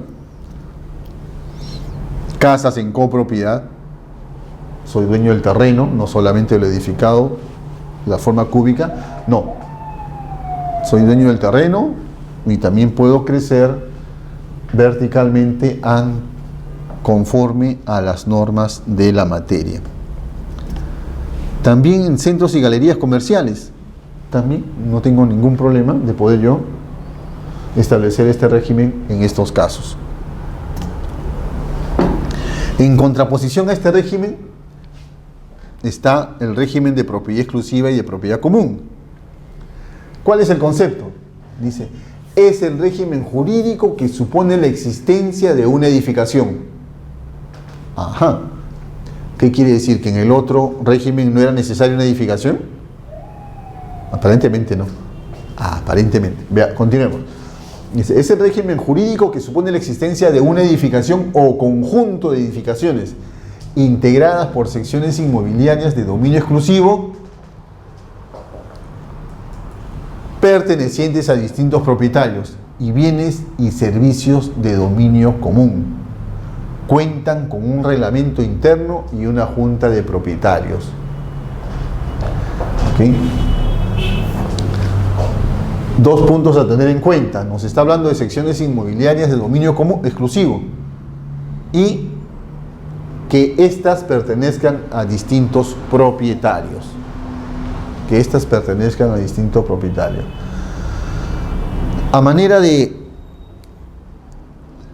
comentario, ustedes saben que aquí en el Perú el reglamento interno, bueno, si no tienen conocimiento se los menciono, el reglamento interno puede ser otorgado por el propietario de la edificación, antes, por supuesto, de que se hayan transferido las unidades exclusivas. Si mal no recuerdo, en Argentina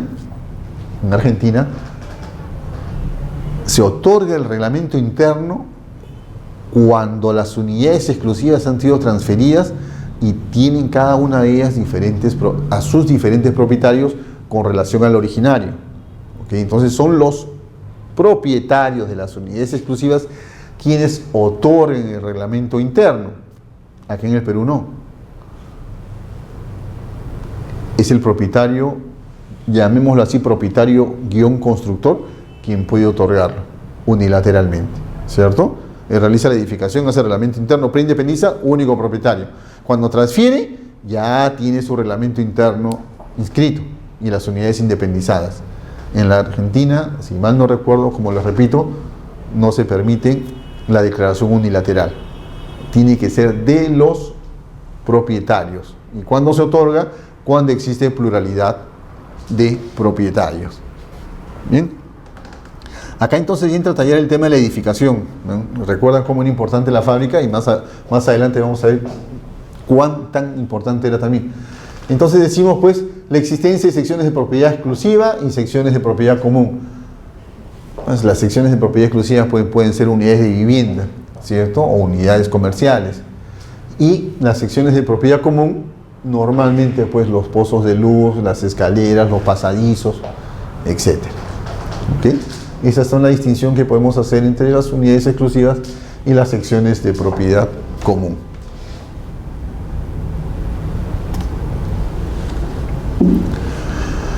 Ya con estos dos conceptos que tenemos, podemos establecer diferencias entre estos dos regímenes. El primero que se nos ocurre es respecto al terreno, ¿cierto? ¿Por qué? Porque mientras en el régimen de independización y copropiedad, cada propietario de la unidad exclusiva es también propietario del terreno, en el caso, acá tenemos independización y copropiedad, en el caso del régimen de propiedad exclusiva y propiedad común, el terreno es un bien común, ¿ok? Es un bien común. Mientras que acá el terreno es propio de cada unidad exclusiva, acá, en este régimen de propiedad exclusiva y propiedad común, es considerado como un bien común, ¿cierto? Es la primera diferencia que encontramos, y sustancial. Entonces surge nuevamente una pregunta, una interrogante. ¿Y podríamos aplicar nosotros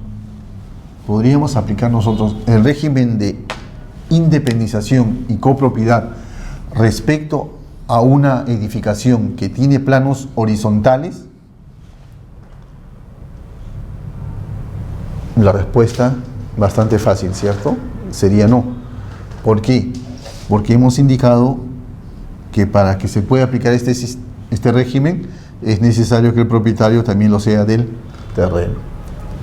En estos planos horizontales se da lo que algunos autores llaman la propiedad cúbica, ¿cierto? Paredes laterales, piso y techo. Mi unidad exclusiva tiene estos parámetros. No crece ni para arriba ni para abajo. Por eso le llaman algunos autores como propiedad cúbica, ¿cierto? Como propiedad cúbica, ¿cierto? Entonces, respecto a una edificación que tiene planos horizontales, nosotros no vamos a poder aplicar el régimen de independización y copropiedad. Continuemos. Dice, bienes comunes. En el caso de propiedad exclusiva y propiedad común, estas zonas forman parte de una copropiedad especial, ¿cierto? Nosotros no tenemos porcentajes de acciones y derechos. En el caso de propiedad exclusiva y propiedad común, no tenemos porcentajes de acciones y derechos. ¿Qué tenemos? Porcentajes de participación, ¿cierto? Porcentajes de participación. Yo no soy copropietario, no soy copropietario, supongamos, de las escaleras y de los pasadizos o de los postos de luz. ¿Ok? Todos los propietarios de las unidades exclusivas pueden usar, disfrutar, pero respecto al porcentaje de participación que detenten respecto de su unidad exclusiva. Por el contrario, en cambio, dice, en el caso de independización y copropiedad, nos encontramos ante una copropiedad ordinaria. ¿Ok? Ahí sí somos propietarios de acciones y derechos. ¿Ok? Propietarios de acciones y derechos respecto de ¿qué?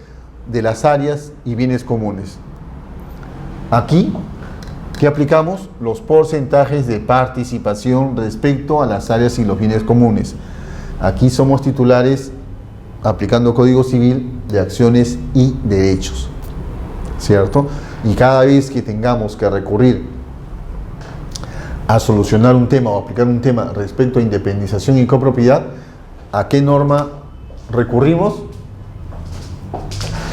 Código Civil. ¿Ok? Código Civil.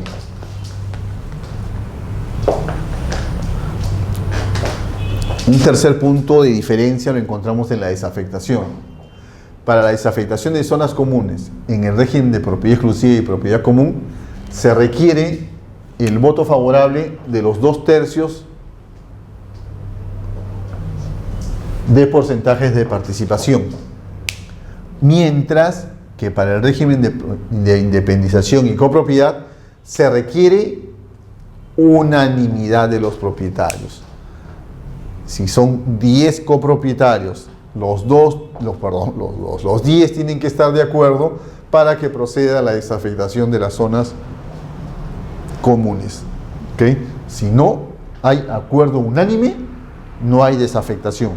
Por el contrario, para que nosotros podamos desafectar una zona común que se encuentra sujeta al régimen de propiedad exclusiva y propiedad común, ¿qué necesitamos? Voto favorable únicamente de los 2/3 de los porcentajes de participación. ¿Okay? Son las tres grandes diferencias que nosotros hemos podido encontrar respecto a este tema de los regímenes que vamos o que podemos aplicar respecto de las edificaciones. Sea que optemos por el régimen de independización y copropiedad, o sea que optemos por el régimen de propiedad exclusiva y propiedad común, en ambos casos requerimos de un reglamento interno, ¿ok? De un reglamento interno. ¿Y qué es este reglamento interno? ¿En qué consiste este reglamento interno? Tengan en cuenta de que la idea es que exista pluralidad de propietarios, ¿cierto? Cuando una persona edifica, cuando una persona tiene una edificación y esta edificación la sujeta a un reglamento interno y la consiguiente independización, la idea es justamente transferir estas unidades exclusivas, ¿no? Es muy difícil que una persona que edifica y crea unidades exclusivas con sus respectivas áreas comunes sea para mantenerlas, ¿no? La idea es que éstas sean transferidas. Pues, ¿qué es lo que va a hacer este reglamento interno? Justamente va a regular toda esta actividad respecto de los titulares o poseedores de las unidades exclusivas. Así, podemos decir, de acuerdo a lo que nos dice el autor Gunter González en su libro, que el reglamento interno es un acto jurídico que tiene como fin constituir el régimen de propiedad exclusiva o común o independización y copropiedad respecto de una edificación concluida o proyectada, por lo cual se separan distintas unidades de dominio privado, las mismas que entre ellas se enlazan por las zonas comunes. ¿Ok? Vean esta parte interesante que dice: respecto de una edificación concluida o proyectada. ¿Okay? Ya el autor mencionado se proyecta también al tema de la predeclaratoria de fábrica y prereglamento interno. ¿Okay? Este reglamento interno tiene 3 elementos: la declaración del propietario, un edificio concluido o proyectado, y la existencia de secciones de propiedad exclusiva y de secciones de propiedad común, ¿cierto? Esto es lo que vamos a encontrar nosotros como elementos respecto al reglamento interno. Dice, una declaración del propietario, ¿cierto? ¿Por qué? Pues fácil, ¿no? Un propietario titular de toda la edificación. ¿Quién lo elabora? Pues el propietario, ¿no? Es una decisión unilateral.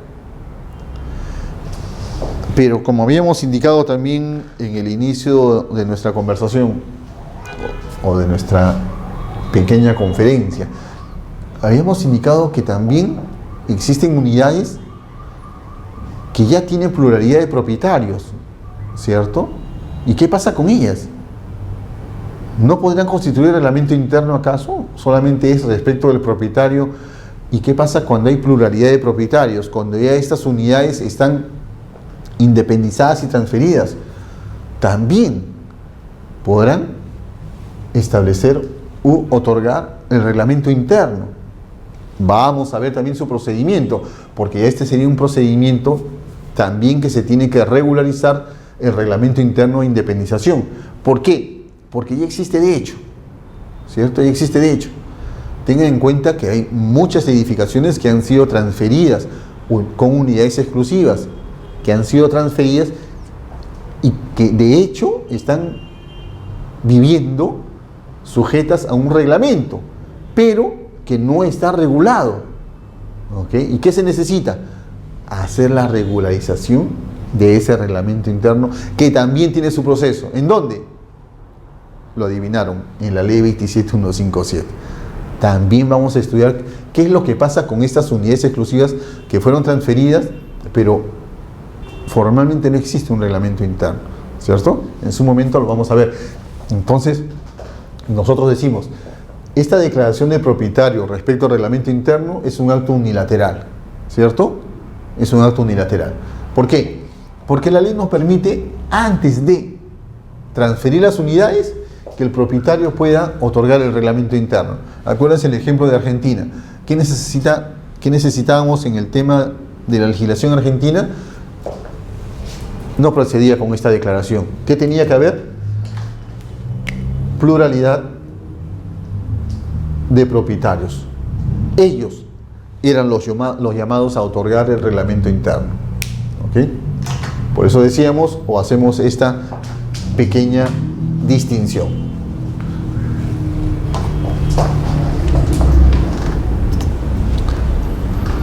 En el segundo elemento habíamos estado mencionando que se trataba de un edificio concluido o proyectado, ¿cierto? Un edificio concluido o proyectado. Dice, para la inscripción de reglamento interno deberá inscribirse previamente la respectiva declaratoria de fábrica, ¿cierto? Ven cómo aparece siempre nuestro tema de la fábrica y que nunca la vamos a dejar de lado porque siempre está o aparece cuando menos lo imaginamos. Decimos, para la inscripción de reglamento interno, entonces, acto previo, la declaratoria de fábrica. ¿Por qué? Porque con él estamos declarando la edificación, ¿cierto? La edificación. Más aún si se pretende establecer un régimen de propiedad exclusiva y propiedad común, porque ese régimen habla de una edificación, que también puede ser proyectada, como en el caso de la prefábrica, como ustedes recordarán. Dice, debe inscribirse previamente la respectiva declaratoria de fábrica, salvo disposición expresa en contrario. ¿Qué quiere decir? Que podemos inscribir un reglamento interno sin que exista la declaratoria de fábrica. Suena interesante, ¿cierto? Y efectivamente, en el caso de un edificio proyectado, procede la anotación preventiva ¿de qué? Recuerden hace unos instantes que habíamos mencionado de la predeclaratoria de fábrica, pre-reglamento interno y pre-independización. ¿Existe la edificación? No, solamente está proyectada, ¿cierto? Solo tenemos los planos de esa edificación. ¿Hay otro tema? ¿Hay otra excepción? Sí. ¿Cuál es? La siguiente.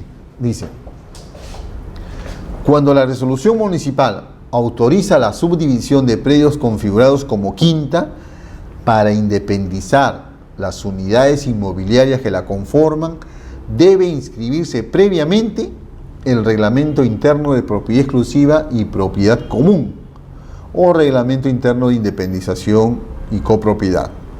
El régimen a elegir depende del propietario.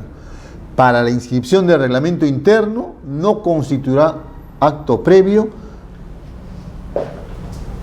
la declaratoria de fábrica, ¿cierto? Ya tenemos una excepción en los cuales no es requisito o acto previo la inscripción de la declaratoria de fábrica. Ahí se olvidaron de nuestra fábrica.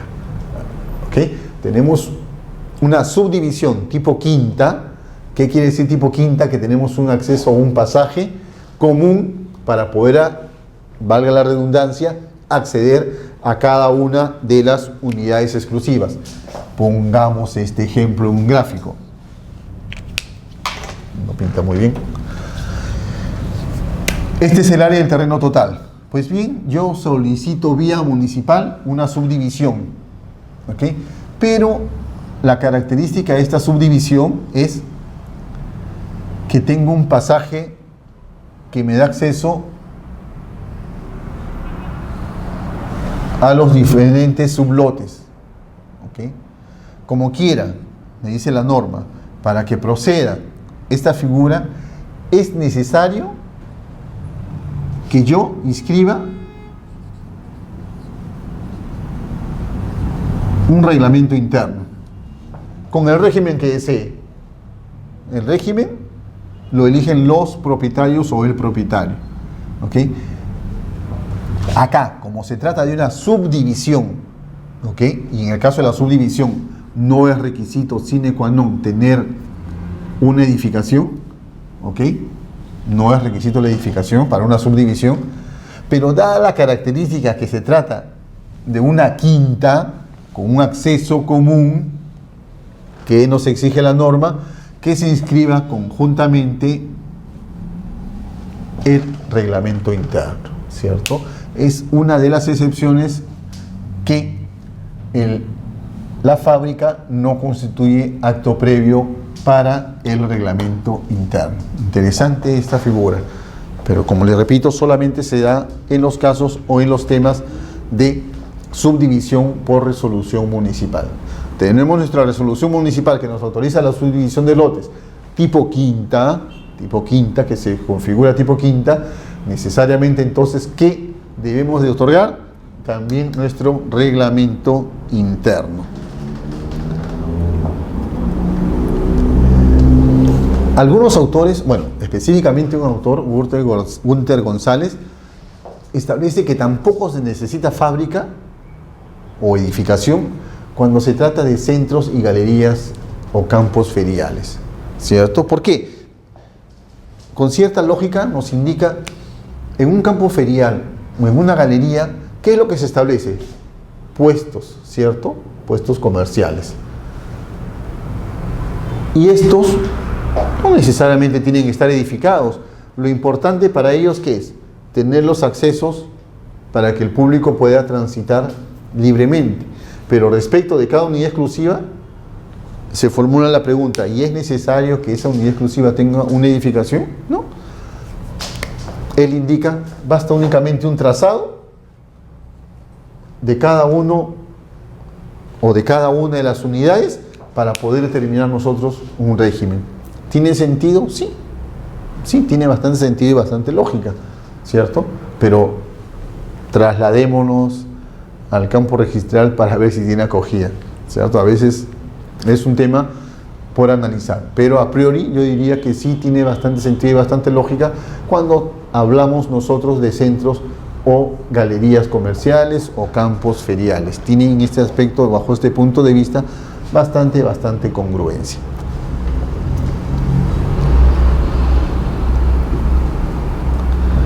Bien.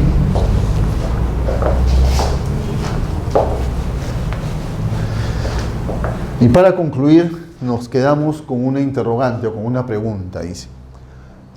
Para la existencia de secciones de propiedad exclusiva y secciones de propiedad común, dice, la existencia de un servicio común de guardianía o vigilancia ¿sería suficiente para establecer un régimen? En otras palabras, ¿qué pasa? ¿Qué pasa si nosotros queremos adoptar un régimen de propiedad exclusiva y de propiedad común, pero no tenemos áreas comunes? Solo pretendemos establecer el régimen teniendo servicios comunes, como en el ejemplo, servicio de guardianía o vigilancia. La pregunta es, ¿sería suficiente para establecer un régimen? Nos quedamos en la pregunta, o en esta pregunta, y en la próxima sesión continuaremos con el desarrollo de nuestro tema. Muchas gracias por la atención dispensada y nos vemos en la segunda sesión. Gracias.